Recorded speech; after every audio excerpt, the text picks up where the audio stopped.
Thank you, Karen. And so glad to see lots of different faces and names popping on to join us today. And um, we are doing this, right? We are all in the trenches. And I've definitely been battling as I've been thinking about sharing a few thoughts with you today, battling the idea of you don't know what you're talking about. And you and your family is scraping along. How do you have anything to say? But I have been so grateful to be in the trenches because right there in the trenches is where a lot of experience happens, right? Like it or not, a lot of experience happens right there.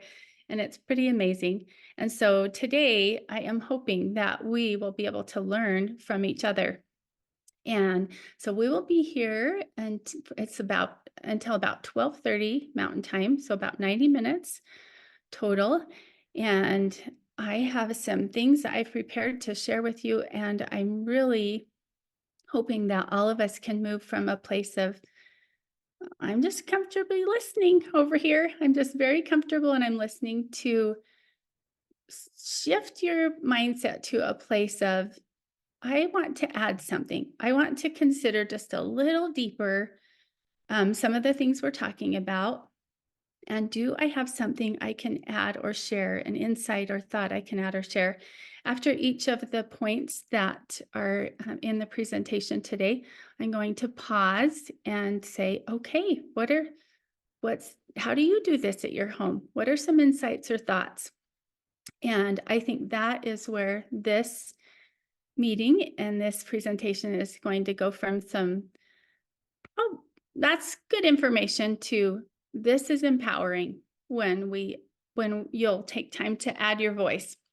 And so I notice when I'm sitting in sacrament meeting in the comfortable pews, I'm not as engaged up here. I'm just kind of, but when I'm up on speaking, then I'm really thinking um, and so I just want to ask you to shift over a little bit that way and plan to add as you have thoughts come to your mind or insights that you'll just put them in the chat and I will read them out loud so that we can make this just an empowering time together. And so I've been working really hard on figuring out how to share the screen and do all of that. So we're going to go for it. And if it gets a little tangly, we'll back out and try again because we're all real moms and that's how we're going to do it.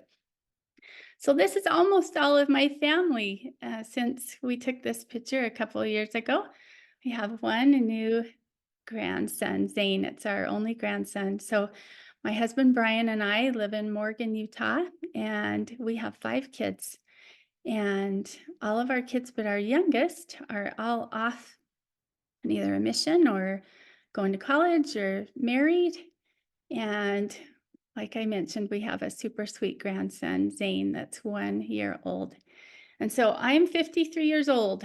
And like you, I have witnessed dramatic changes in technology. I was trying to think, when did I get my first cell phone?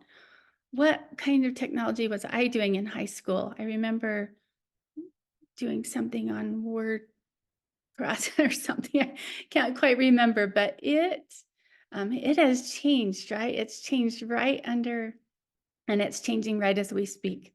So in positive, powerful ways, and also in ways that feel poisonous and harmful. And so we have more good and bad things that are at our fingertips and in our pockets that I could have ever dreamed as a 17-year-old, 18-year-old graduating from high school.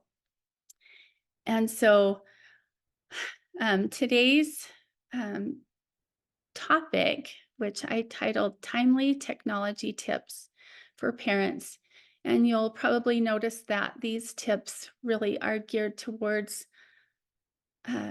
parents that are just faith-filled Christian people. If you're a Latter-day Saint mom or dad listening, or grandma or grandpa or leader, you'll notice that I care deeply about my faith, and it's it adds so much to the hope and help I feel.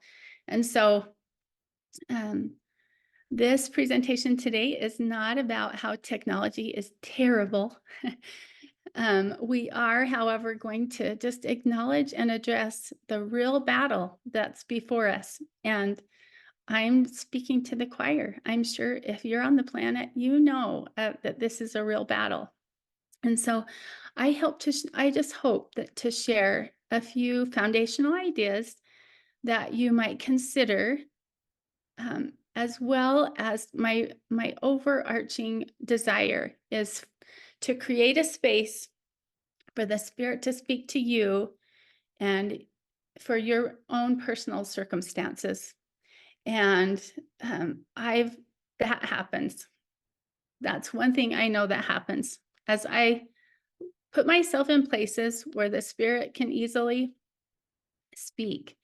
I just find personalized messages and helps. And so that is my hope for you today is that you will have some things to go in your pockets that are personalized for you and and that you leave feeling like um, you have help and you have hope and you have also have resources.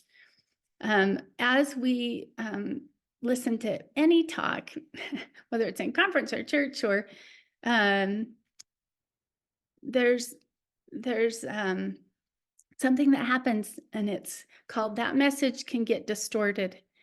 And so as we think about technology, and I find myself bouncing from wanting to clamp down, I need to put a lock on that. Okay, now a Chromebook's home. Now I got to watch that. Now I got to find this. Now maybe I need to get a new um, parental control. And I feel like those are all important. And I also bounce over to this is too big. This is way too big. I can't keep up with this. I can't know enough. I can't find out enough. I can't figure out all the loopholes. And so I am hoping today we can think about what are some things we can do instead of either of those extremes? How can we sit in the middle and feel peace around that topic of technology?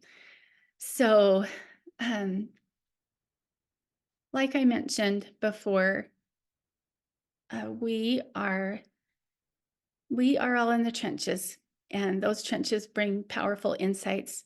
So these 8 tips that I wanted to share today, after I share each point or each tip, I'm going to pause and stop the share and then just give you about a minute to add your thoughts and insights to the chat so that we can share those with each other and make this just a really meaningful time together. So the 8 points I'm going to discuss today are first, securing borders. The second thing is slow tech. Third, e-free times and places. And fourth is we tech. Fifth, providing soft landings. Sixth, strengthening personal filters. Seventh, exposing identities, yours and your loved ones. And eighth, seeking support. And so we'll go through each of those, and I would love to have you put your thoughts in the chat after each one so that we can share those with each other. And then at the end of our time today, you can copy the chat and so that you can have that information, as well as I think we're planning to post this presentation in at another time and place so you can go back to look at it. It'll always be on the Warrior Mothers Who Know page on motherswhoknow.org. So you'll see a tab there that says listen to past recordings, but we'll get you that information as well. Okay, the first idea to help us is to secure our borders. I wanted to read a text of my daughter's. I sent a text to my daughter saying, "Hey, I'm sharing a presentation on technology, and Ha ha. Aren't you thinking that's funny that I'm sharing a presentation because they know we're scraping along? And I just said, what can you share? Because I've got three kids that are young adults, and they've recently walked through this, watching me do technology and trying to uh, help them and make our home a place that's secure, but also a place that they can grow and be prepared to launch into life. And so I was really interested in their thoughts. So this is something that my daughter shared. She said, well, I'm the expert since I have a 1 year old. Just kidding. But even though kids think it's annoying, I would still have parents check in on their devices often. Kids can get around parameters set most of the time, and it's good for them to be held accountable. They are just kids doing dumb things because they are learning. But I think it's helpful if they have someone they need to report to or that's watching over them. So I really appreciated her thoughts on that.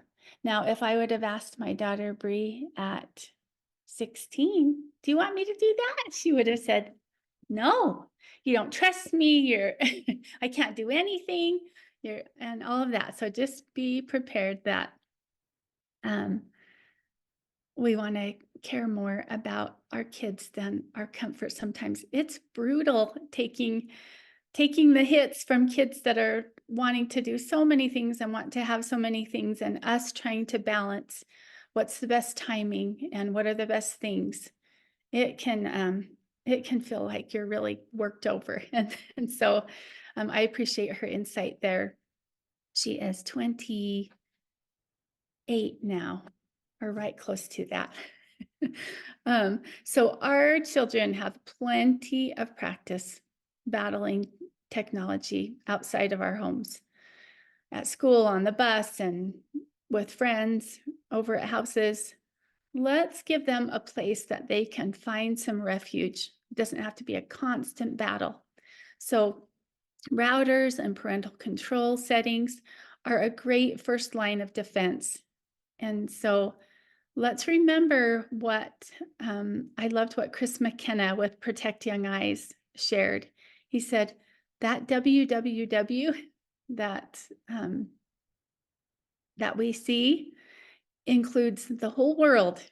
That's a lot of people and a lot of different intentions. And so as we have our homes and our safety that we're trying to provide at our homes, we wouldn't allow a stack of pornography magazines or practice predators in our homes or in our kids' rooms. Our devices can bring way more than we planned on. And so also remembering that if we only try to clamp down and we only secure borders, and that's all we're thinking of, for sure, like Chris McKenna said, we create digital ninjas that just are really good at working around every safety fence or secure border. And so we still want to do that. We still want to provide a secure border. But as we go through the points today, I hope we will be able to see that there's another area of focus that's even as important as this. And so I'm going to stop the share and just ask you to share your insights in the chat about securing borders. What have you found? What has helped you? What do you think about securing borders? Maybe you found a program or a safety feature or a software that's helpful for you. So I'm going to take about 1 minute and I'm going to be quiet and let you share in the chat some insights you have about securing borders. Okay, I'm just going to read a few of these. Thank you so much for participating. Really appreciate that. One thing that I've heard Chris McKenna say, I have a lot of respect for him with Protect Young Eyes. You can go to protectyoungeyes.com and see some of the incredible information. He has a lot of great helps for parents. He's done a lot of the legwork and homework to make it a lot easier for parents to have information. So he talks about how our router is so important. And I haven't checked lately, but the last time I heard him talk about it, talked about a Griffin router and how helpful that was. So there might possibly be lots of others that are helpful. So we may have some time at the very end for questions, but let's share what is being put in the chat. We use MobiSip parental controls. We've tried NetNanny and Canopy. They both have pitfalls, unfortunately. Covenant Eyes is helpful. We've used router limits and Disney Circle. We don't like that our children can just unplug when we're not around and they want to get on a screen. We also don't allow our kids to do social media while still in high school, just old-fashioned text and calling. We've used our internet software to shut down the Wi-Fi at certain time every night. Lots of kids hate it, but they can't figure out how to turn it back on. The safety feature we added to our home was a weekly check-in meeting to see what kind of support was needed and allow a space for understanding. We have used a hard drive filter for our home and also a software filter on their phones wherever they go. We use Custodio for the software filter and it works well. I've used Disney Circle and currently use Microsoft Family Link. They work best for time limits and blocking internet. Kids think it's annoying, but really as parents, let's see.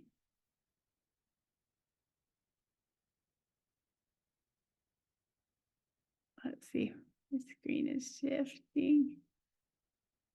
We have used a hard drive filter for our home and also software filter on their phones wherever they go. We use Custodio for the software filter and it works well. I've used Disney Circle and currently, oh, okay, did I read that one? Yes. We think it's annoying, but really as parents have borders in place with expectations and consequences, we help our children in so many ways. It's worth the battle. Our biggest issue is the school computers. Covenant Eyes router limits. Okay, this was years ago, but at the time we had our children sign a family technology contract and we reviewed and signed a new one each year. Thank you so much for what you've added.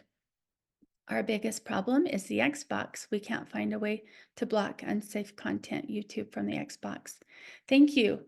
Wow, there are lots of things to consider and be aware of. Thank you for sharing your insights here and thoughts here. Okay, I'm going to go ahead and go to the next point. Let's see. How are we doing on that? Is that sharing in the right way? Looks like it is. Okay. So secure borders. There we are. Those are some things that can help us to secure the borders of our homes. And there definitely were some effort and they're not easy to figure out as we notice from what's been shared here. Okay, the second thing, slow tech. So this is a tough one.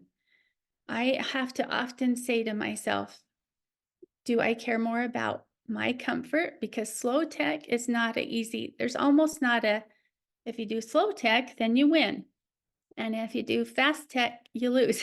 It's tricky when kids are sitting in spaces with all of their friends and lots of them have lots of social media apps or whatever your family isn't using yet.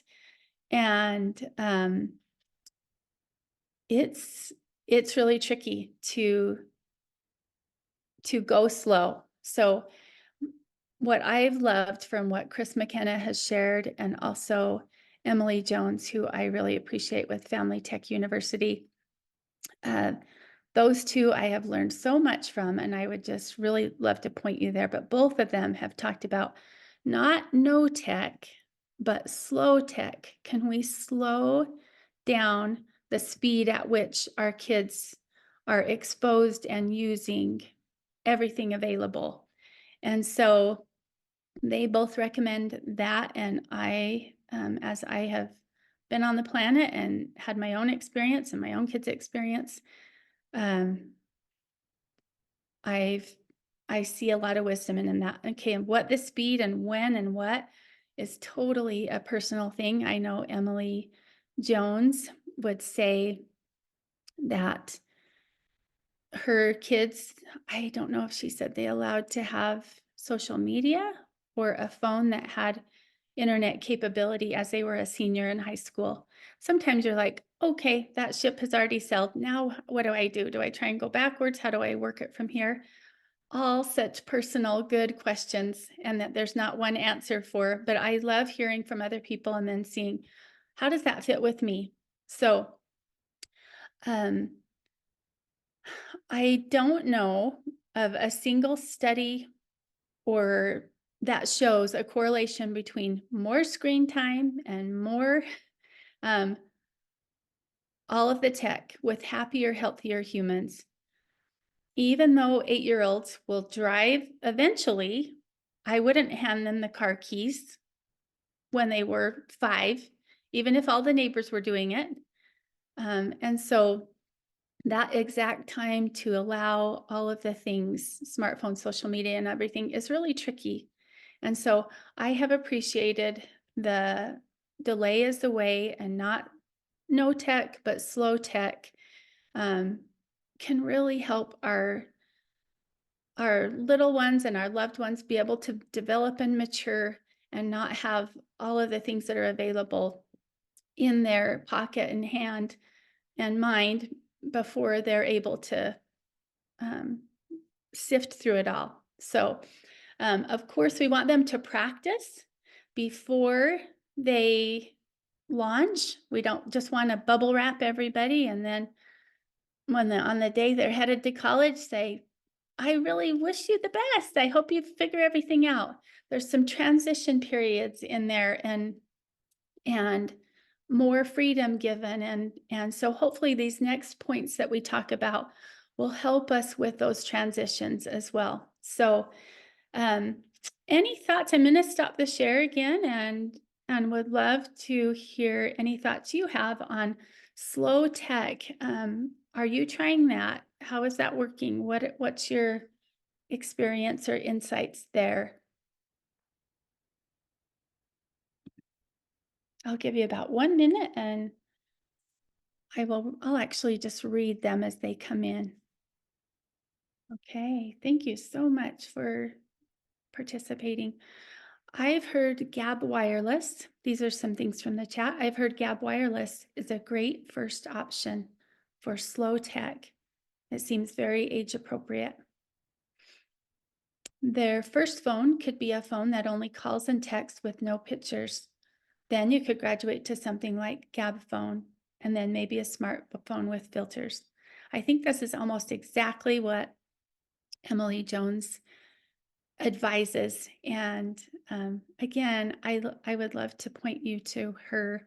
There was a course that was done on it's called Seek, and it's done by Deseret Book. And you can just purchase individual courses. And she had a course there. And for me, it was such a shift in the way I was thinking about technology to a place that I feel so much better about an approach, not better about everything's figured out and fixed and we don't have any problems, but I feel better about my approach and what I'm hoping to um, just just my approach. So I was so grateful to that. So the program is called Seek, and it's done by Deseret Book, and you can find Emily Jones. And I think I don't know whether it's $20 or and it just has several segments, and it has been so helpful. I highly recommend it. So okay, some more. Thank you. And then maybe during senior year or right after they graduate, they can have social media. Our kids' 16, 13 phones do not have internet and games are approved by mom. Okay, thank you so much for adding those thoughts there. And lots of times when I'm in a space like this, I'm like, we already did allow that, or we already, and now what? Now what do we do?"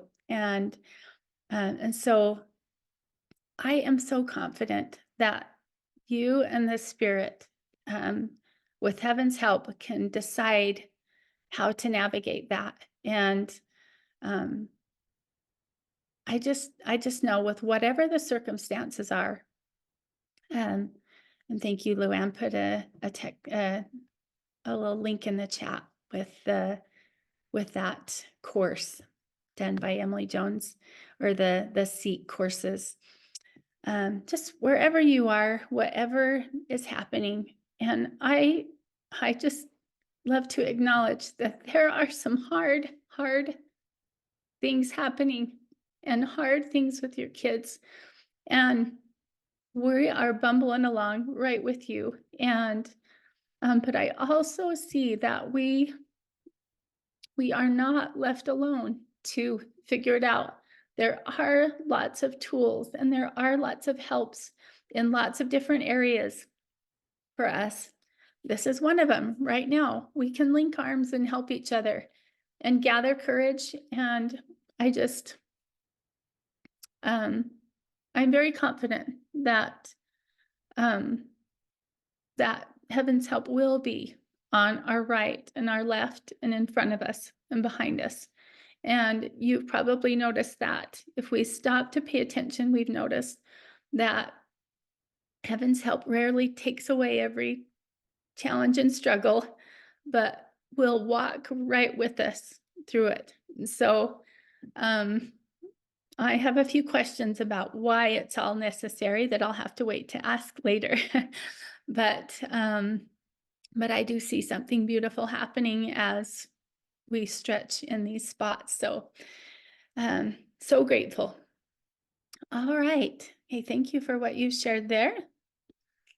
I'll go to the next point.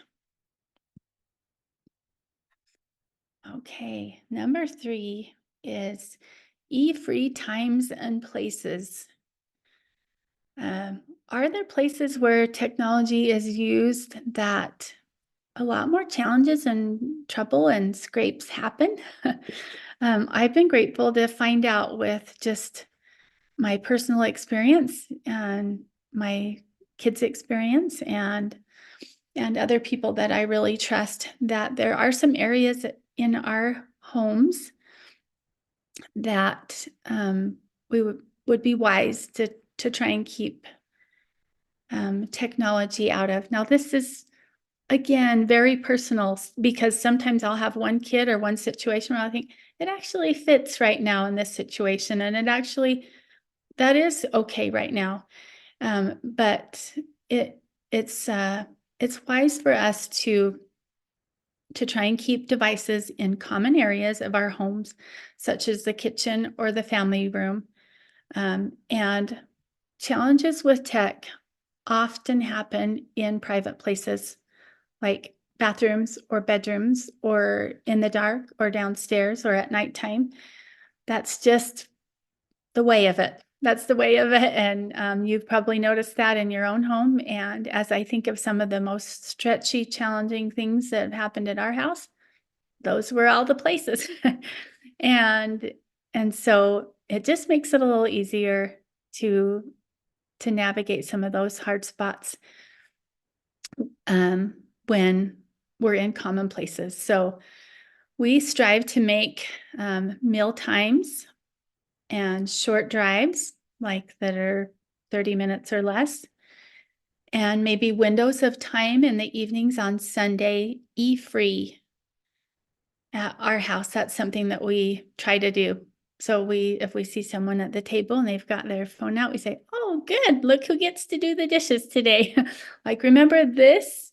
This space at the table doesn't have phones at it, and probably the people that break that rule the most is my husband and I. And so it's something that we keep coming back to, right? We start something and we get on it, and then we backtrack a little, or we get off track a little. So it's all right if we keep getting on track or we keep finding things that work for our family. So it's a process and it doesn't go without resistance.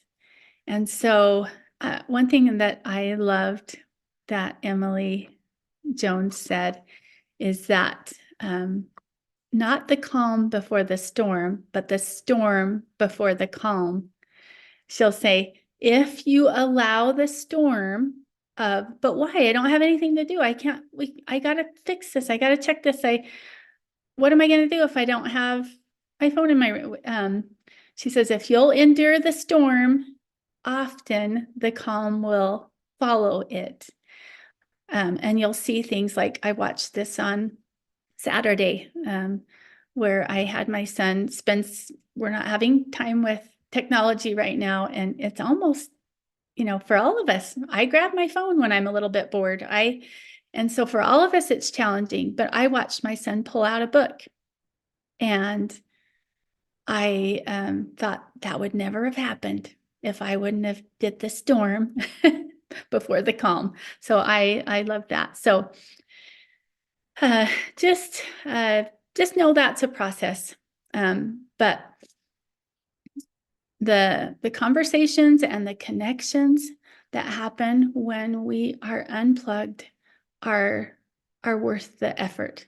So this is something that you and your family will get to figure out, but it's so nice to hear from others.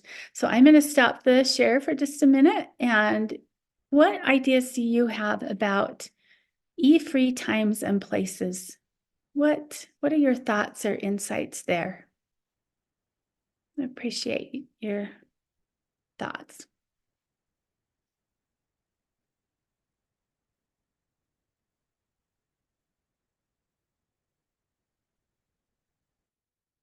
So knowing resources to find more tools and info, we can get more insights and tools, etc. Moms, we have age-appropriate chores, jobs, responsibilities, and privileges. The same can go with technology and phones. A good reminder to our kids too.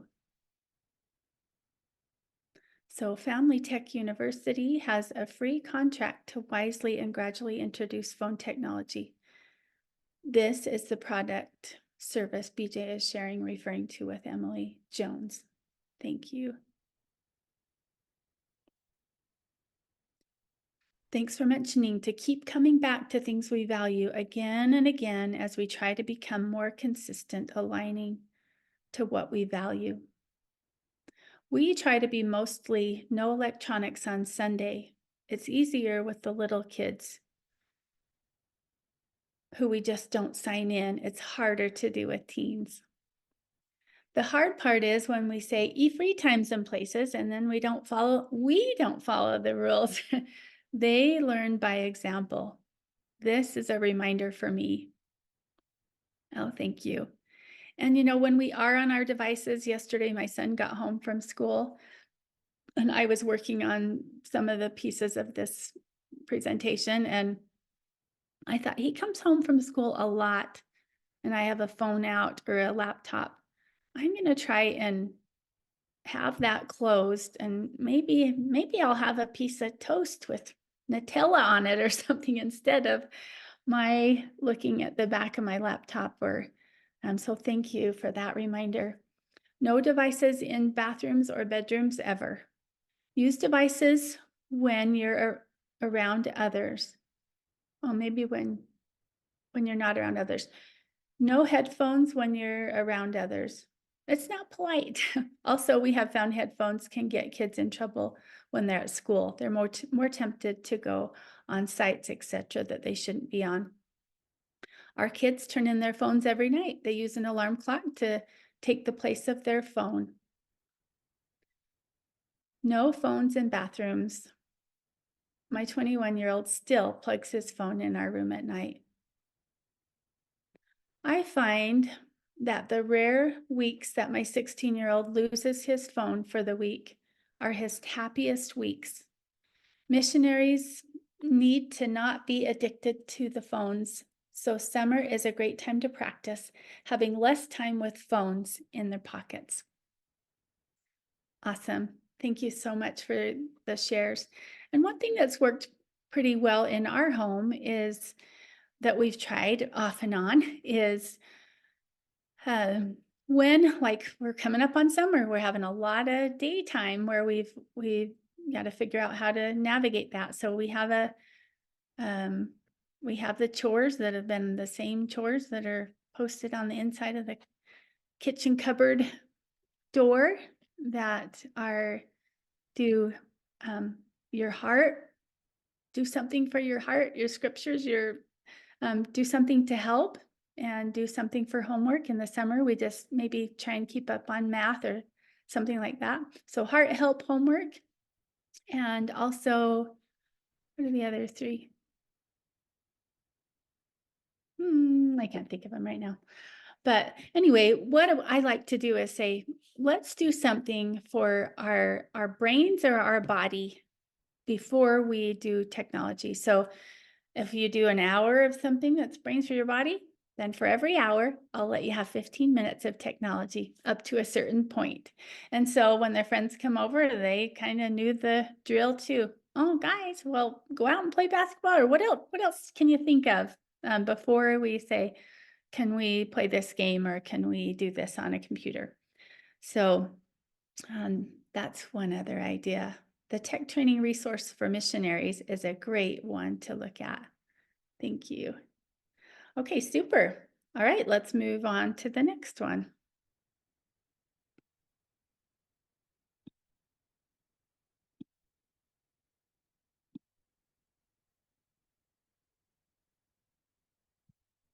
Okay, number 4, um, we tech.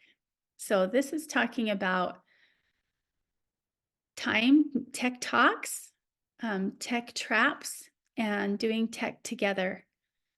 So I love to have to say, oh, Sundays after church or before we watch that movie or do what we're going to do, uh, we'd like to have a time to talk about technology. These tech talks can actually be even more organic, and they can happen when we're sitting at the dinner table or just while I'm doing the dishes. Hey, did you notice that thing uh, about sextortion? Did you see that?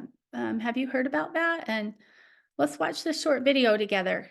Or, wow, it looks like I just saw this thing on the news about how it's important to only friend people that you know in real life and why that is. And so I just love to think about these tech talks as not long and organized and sterile. They're just more of casual conversations, but that we want to visit those and that they are part of our plan to have our kids have technology. I like to think about the idea that Satan is shouting. So let's not whisper. Let's make sure that we have some influence there. So it's tempting to either just think, oh, we don't have time and there's not, I don't have the right information. I don't know what to talk about, but let's roll up our sleeves, seek the Spirit's help on that, and get shoulder to shoulder with our kids, letting them know about some of the traps there. And so, I'm going to share a message from my son Jace that talked about this as well. Let's see. Just know that your bumpy best parenting is enough. It is enough. And so it's easy to get feeling like, how do we do all that? Just pick one thing that you feel nudged to do and try that out. And then also tech together. I was so surprised a few weeks ago when my son was playing a video game with his brothers. And usually I'm just all, video games, they're the worst. They've ruined everything. They've stolen my kids' lives. But they've stunted their creativity. They've got in the way of opportunities and activities. And, um, but they are a part of our kids' lives, and I like to watch movies, and they might say, "Gets in the way of creativity, stolen your opportunities while you watch a movie." Um, I sat down next to him and just was like, "Can you show me how does this work? You know, how does this game work, and what are you trying to do?" And I was I was gently reminded how important it is to do tech together. And not that I have to be involved in all the video games, but that there is a lot of technology we can do together, that we can say, hey, where is so and so going on his mission? Let's pull that up. Let's look at it. Let's find some things. What movies does our family want to watch together? Um, how is this fun word game that we can have all of our family trying to solve this word puzzle every day um, as a fun thing we can do tech together. So there are lots and lots of positive things we can do to do tech together. So I'd love to get your insights now on we tech, talking about technology, sharing about traps, and also doing technology together. So I'm going to stop the share and let's hear a few things from you on doing tech together.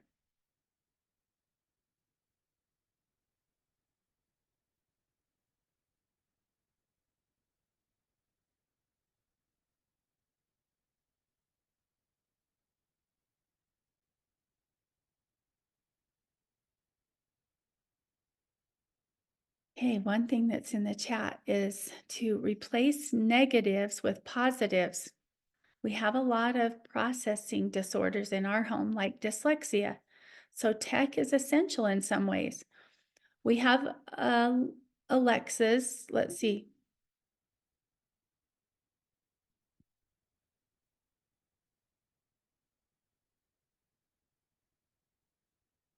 The older dots without screens and shared spaces that we use for music, audiobooks, alarms. We do YouTube come follow me videos at the table together during dinner. We have stand-in rules like TV on Sunday is BYU TV and music on Sunday is spiritual music. So a lot of together and replacement alternatives. Oh, thank you. Such a great tip to consider short info to share and inform about tech traps. It's challenging to remember that real world and virtual world aspect that we face. Thank you. I was sharing with one of my older sons that's away to college, like, you know, what do I do? How do I handle this technology with my younger child? And I find myself as a default going to just try to clamp down, try to figure out a way to make sure that we don't have any challenges. And he just said, Mom, talk about those things you're worried about. You know, share. They are capable and able to learn about those things. And so don't forget that side of it. So thank you for those thoughts. Okay, let's go on to the next one.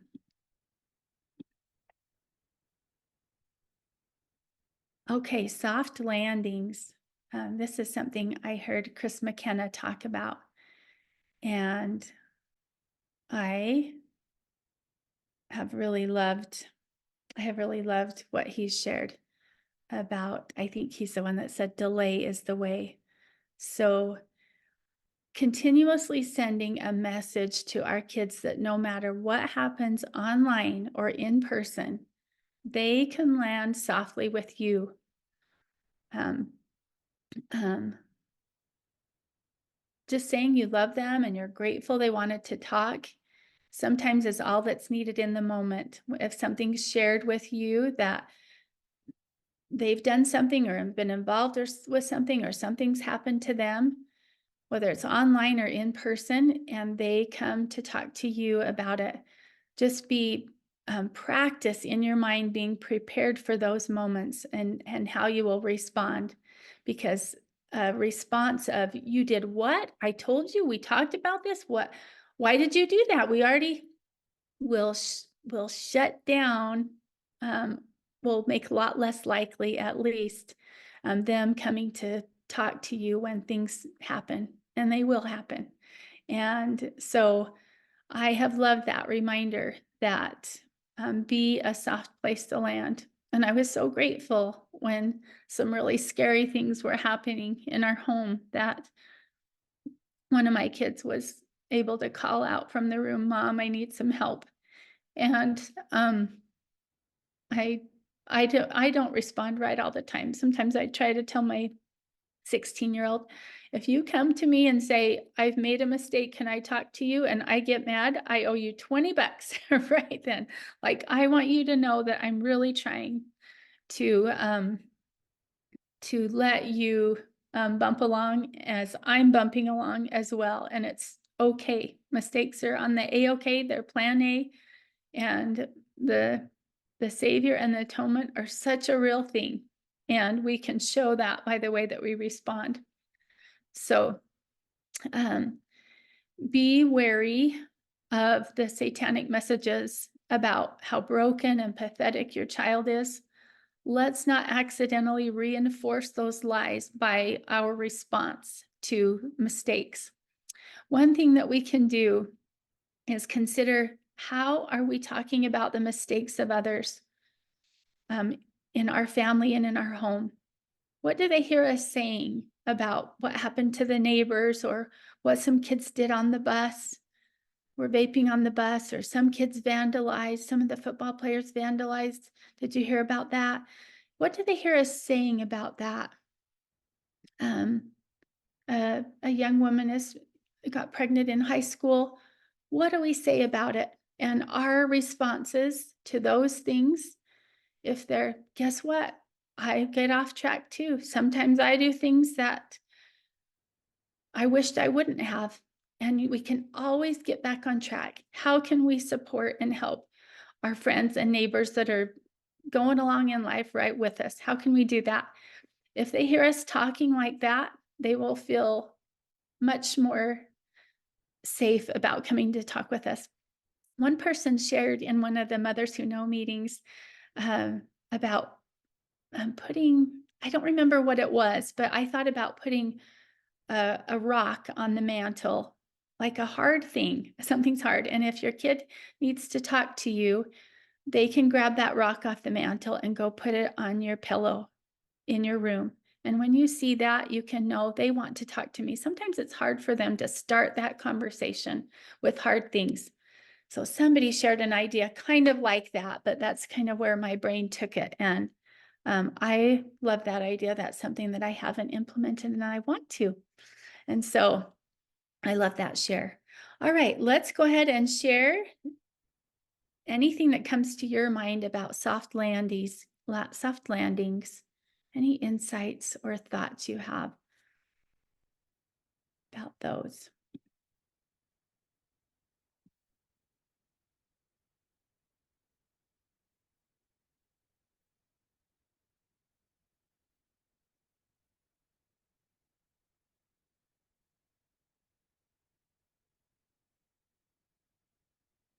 Oh, wow, there were several other fun things put in the chat as far as way to do tech together with some fun and meaningful ways, like Wii Sports and Jackbox TV, games together, come follow me, study.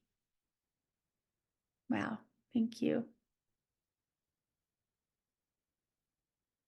Another thought is about having practical moments and life skills time before family home evening, so that there's time to talk about those things as well. Thank you. My mom talks about asking their kids about their games or shows. What shows and games and music? What are you liking? Why? Um,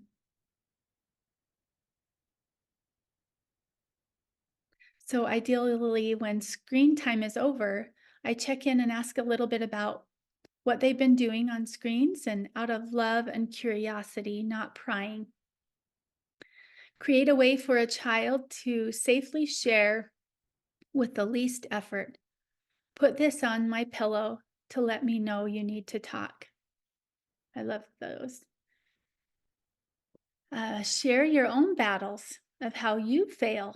Share some of your past mistakes, even if you tell them in a general terms, such as I struggled with morality issues when I was a teenager, or I have struggled with pornography, or I've had time in my life where I've struggled telling the truth with my parents, etc. And what you did to overcome that with the Savior. They need to see that you're human and make mistakes. This is meaningful to have your thoughts in here. Thank you. If we get it wrong in our response, we can always apologize and try again. But providing a safe landing is a great way to help each family member build resilience to try again and again. We need resilience in the days ahead. Also, a great time for all of us to talk about repentance and what the gift of repentance is. Thank you, thank you. I have a notebook for each child. Sometimes writing back and forth is easier than talking. Oh, wow. When my son told me about his challenges with pornography, I was so grateful people had told me to be gentle. Then I went to my room and felt sick, but he felt loved. I am not good at talking about hard things, but I've had a lot more practice lately, and it's getting more and more comfortable for me. A no trouble zone, no matter what. Child shares, and parents only thank and express love. They hug and they tell them they are going to pray for them and themselves. Then, 24 hours later, we come back together to discuss. It allows parents to consider what they value the most, what they know, and caringly communicate about how to navigate this together. Consequences come, but the love and understanding is there. Okay, this is so powerful. I didn't even anticipate how helpful your responses were going to be, so thank you very much.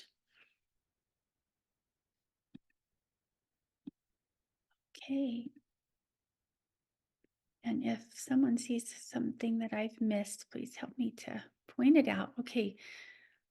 Number 6, point to their personal filter. So this is part of the of this message today and these points today where I want to really improve and spend a lot of time pointing here because we as adults have figured out how to filter a lot of things and how to make those decisions because really that filter is going to be what they are left with.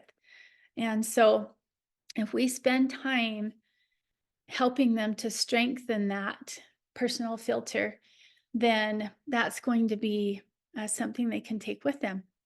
I noticed when my son went away to college, we still had some kind of uh, tech safety program that was on his device, and I could see from home how much time he spent on games and all of that. And so I would look every day, and every day I would be like, this is horrible. But I usually wouldn't tell him. And finally we got to the point where I thought, it's time for you to decide what you do over there with the time you spend and games and all of that and other things. And so this is something I haven't done a lot of in the past as a parent, and this is a place that I feel really nudged by the Spirit to spend more time here, a lot more time here. So, um,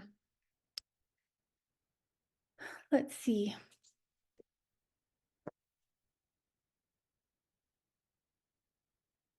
So, one thing that Emily Jones says about this is if we really want a child to embrace certain truths about technology, we need to help them form a personal opinion about them. Not mom's opinion, not teacher's opinion or bishop's opinion, their opinion. And so they are going to form this, but we can help them to form this opinion. So, one thing that Elder Renlund said is that our Heavenly Father's goal isn't to have his children do what is right. It is to have his children choose to do what is right. And so, really considering and prayerfully considering what can we do to offer them ways to strengthen that personal filter would be time I'm wanting to um, something I'm wanting to spend more time on. So Emily gives this challenge. She says, first, choose one principle you want your child to understand. Then give your child helpful information about the topic. And then ask your child their opinions on the topic. And then just listen. So choose a principle, give your child information on it, and then ask them their opinions on it, and then listen. So I have noticed that uh, when my thoughts are considered, what I think, I really dig deeper than if I just feel like I'm putting my arms up in defense of somebody that's just pouring information out and never saying, "What do you think about this, BJ?" I had an experiment done in our college class once, a psychology college class in a small group, where we put little paper bands around our head, and we couldn't see what they said, but they had a message on them, and my message said, "Ask me what I think." And so the teacher gave us something to do and said, "Okay, discuss this topic in your group." Everybody had their bands around their heads. Someone said, "Ignore me." Someone else said, "I'm smart." Someone else said, "My ideas are dumb." Mine said, "Ask me what I think." And I can't believe how powerful that was to me. I didn't know what it said. We had to guess what they said at the end of the activity. And it was powerful to have other people ask me what I thought about things. And it really made me consider and go deeper.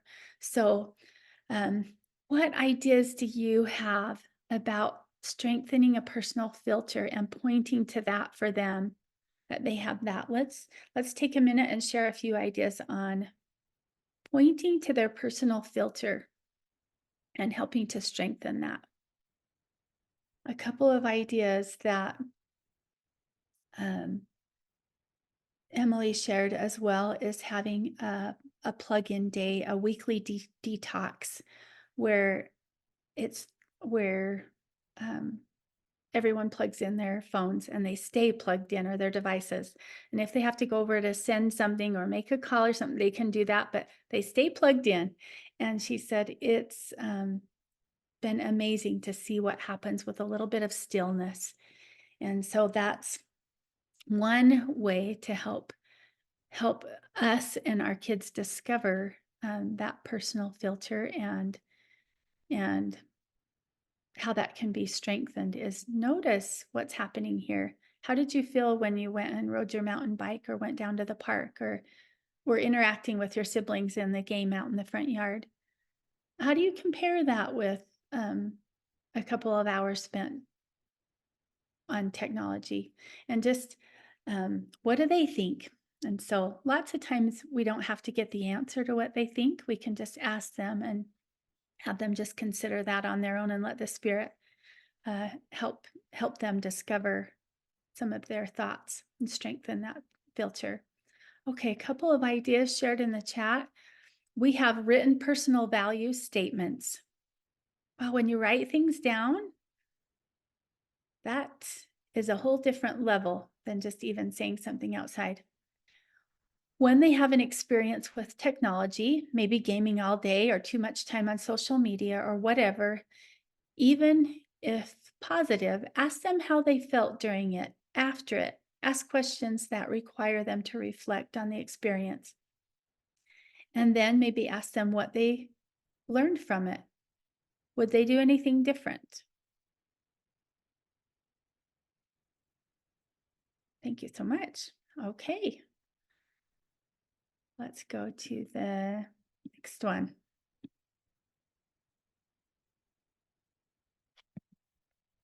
Okay, this one for me was one that I actually just added today. And So I have just been grateful for the reminder of of who I am and who my my children are, who they really are. So I love this father and this son. Looking up, it reminds me of the Lion King and remember who you are. Remember that famous phrase.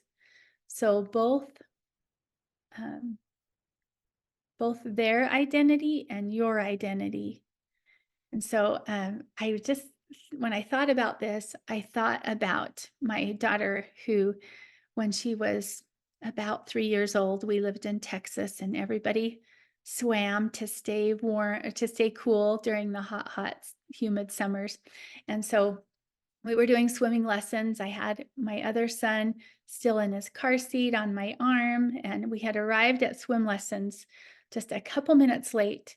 And and as we arrived, my daughter went in ahead of me, and the swim teacher was in the pool. It was in her backyard, and other kids were just starting. And Bree came up to the edge of the pool, and I was trying to bring my diaper bag and my other kid in, and and and she said, "Okay, Bree, hop in and swim to the other side of the pool." And And up to that point, Bree had only swam 2 feet from me to my husband and from my husband back to me, barely, barely. And so it was a little distance across that pool, 20 feet or something. And I was hustling in there with the other moms sitting in the chairs, and I yelled out, "She can't do it! She can't swim that far! She can't!" And Bree hopped in the pool and swam across to the other side while I was yelling, "She can't do it! She can't swim that far!" I felt like what's his name, Marlin on Finding Nemo. That's like, he can't swim. He has a bad finner. um, but he could, and she could, and it's such a good reminder to me about these kids are capable of so much more than we could even dream, and that we have access to who they are if we can just stick with um, leaning into what does the Savior think about this situation? What does the Heavenly Father know about them? What do our heavenly parents see in these loved ones or these children that I'm not seeing? Because right now, sometimes I'm looking at things and thinking, they're never going to make it. This is going to be ruin and horrible and jail and and sometimes it is, right? Sometimes it is. And, but there is something about them that our heavenly parents know and that is real and that's the truth. And we can tap into that about them and also about us. So as we're parenting and we're thinking, hey, I've done this all wrong, I'm doing it all wrong, check in to see what Heavenly Father thinks about your efforts and your heart. And very often I've seen the picture in my mind when I've asked this question of the Savior standing and applauding at my efforts. And I love that visual. At first, it caught me off guard to think, why are you standing and applauding? Look at all the challenges around here. But he was very firm and content and confident as he stood and applauded in that little thought that came to my mind. And so I think if we can tap into this, it will change the way that we respond to them and the way that we talk to them. And so I just love to consider how can we tap into that? Just one thought about our words and how powerful they are. Our words are our superpowers, and family members are like human blackboards standing in front of us saying, "Write what you think of me." And so um, we have a powerful opportunity. I remember one of my older sons sending me a text a few months back that said, "Hey, I was doing this class and I had to share three of my greatest strengths. And so he shared those with me. This is what I put. My greatest strengths are. And and then he said, Mom, all of those strengths are ones that you have told me and said to me. I was so surprised at how powerful our words can be. Um, and so, he's a lot older now, but um, even if our kids are not at home, we can we can send air hugs and texts of confidence, and sometimes I think it's even more powerful sometimes than if I'm standing in the room talking to one of my kids. Sometimes just me and my mouth opening turns everything off. But sometimes those texts can slip through and and go right to their heart. So if you are a grandparent or a parent, let's use this technology to help our kids um, see and know their identity, and then us as well. So even when their actions are not matching their potential and their identity. All right, so let's take just a minute. Does anyone have anything they'd like to share about helping them with their identity?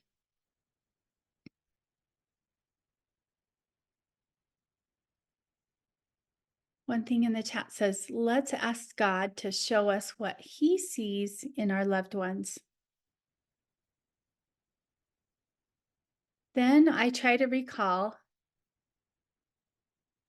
this awesome statement: take your frustrations to the Lord and your love to your child.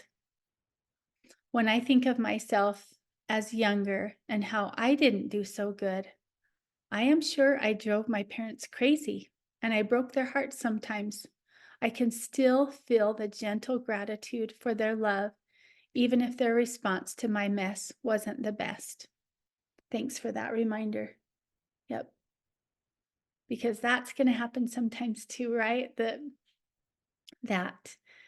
it doesn't come across, or we're just in a bad moment. We say it wrong, we responded wrong, and we still can't thwart what God has in mind for our kids and families, no matter what we do.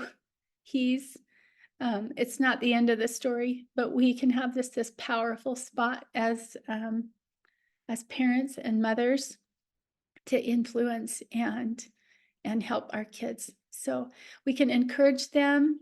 Another thing from the chat, we can encourage them to review their patriarchal blessing often.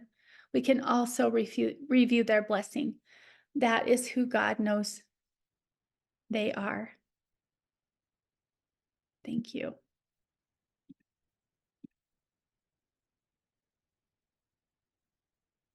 Okay.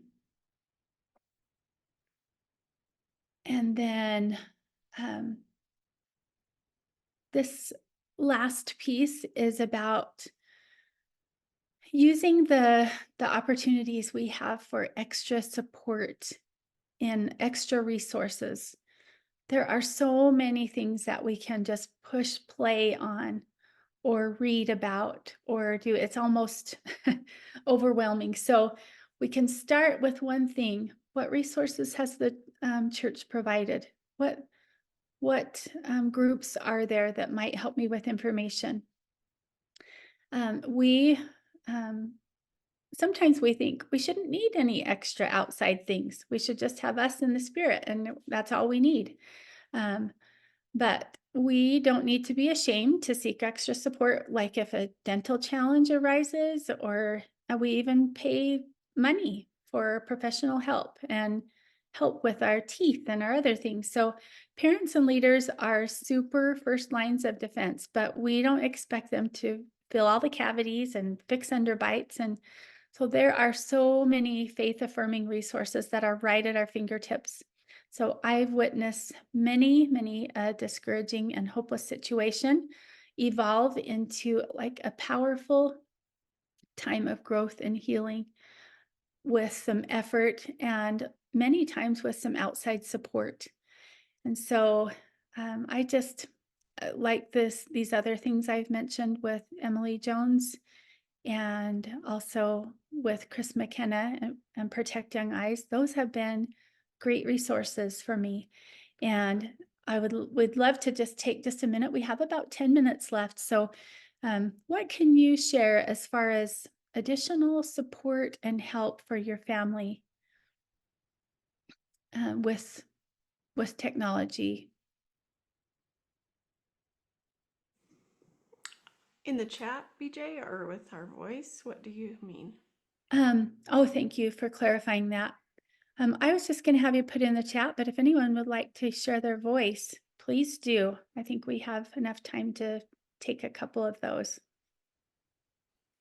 Okay, I see one thing in the chat right now.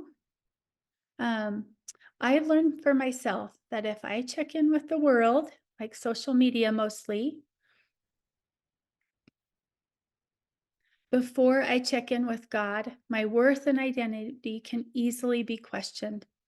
I'm so happy with what I have learned about powering up, and it has a capital PWR for pray, write, and read. Powering up with my Mom Power calendar. Hearing what God says to me is a huge boost to my day. So can someone put the link in the chat for Mom Power training? That that insight is from what you can learn about in Mom Power training, and I have been attending and involved with Mom Power training for years now, and it has elevated so many things in my life. I love the beautiful spiritual foundation to that training, and it is a free training right now. So, yeah, if you have that, it takes about 30 seconds to register, and we would love to have you join us. You can listen to the training and then join us for live discussions that happen. So we have loved that. That's been powerful. Let's see. Seek God first before Google. Then he will put resources and helps in our path. Okay, thank you for putting that training. One thing that I would just love to give a shout out for right now is one of the programs offered through Life Changing Services, and that's called the Sons of Helaman program. And can someone put that in the chat as well, Luann? Um, that uh, that program has been just it's a training for self-mastery and also includes a component of sexual self-mastery, which is something that our families are navigating, all of us. And so I just decided that for my youngest son, he's like, hey, I've got a good idea here, and we're going to do this. But I have sent my kids out and about into the world, what I refer to often as with a pocket knife. And they're fighting against AK-47 type intelligence and mentality and abilities. And so I love having him be a part of this. I told my son that we're going to do this before we add social media or anything. I want him to have this training. It's an incredible self-mastery training. I just said, we're calling it man training, or we're calling it tech training, because we're not feeling like we're in a desperate place as far as pornography or something right this second. But that's been a powerful thing for my son to be able to go with other young men and learn from a mentor and in a gospel-centered way. I have loved that. And so been grateful to add that to my toolkit. So here's another one. I downloaded For Strength of Youth as a PDF into my Google Drive, and then I shared it with my daughter and her boyfriend. That way we can all refer to page numbers, etc., when we're having discussions. Thank you so much for those resources. I hired a sister or a friend in our ward that had influence with my son as his Cub Scout leader, because my encouraging with scouting was affecting our relationship so much. I paid her $25 an hour, so worth it, to come and say, all right, what can you do to encourage scouting or whatever it is? Isn't that awesome to reach out to other people that might be within your child's sphere of influence? Um, and and how powerful some of those people can be when sometimes my voice um, just isn't gonna be the one that's listened to. And so each of our families have just different dynamics around that, but I'm always so grateful for other people's voices, Mhm. church leaders and others. So, okay, well, I think we'll just go ahead. I think we're just going to wrap up. If you have follow-up questions, please come and join us. The same Zoom link on Tuesdays at 11 o'clock Mountain Time. It's a great place to come and ask questions and learn from the shared experiences of other good women. This group is normally called Warrior Mothers Who Know. Then we meet at 11 o'clock on Tuesdays Mountain Time. And so we will definitely have time for more questions there. But for today, I think we're going to wrap up here. So I just want to share this last thought with you. Let's see.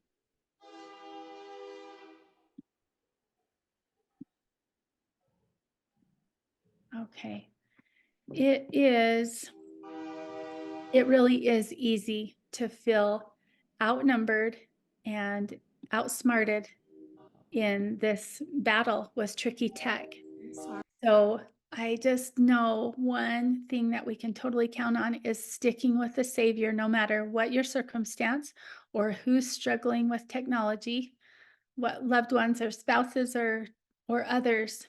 And as we do, I just feel so confident in saying that the Spirit will elevate your ideas and will guide you to thoughts and people and resources for loved ones.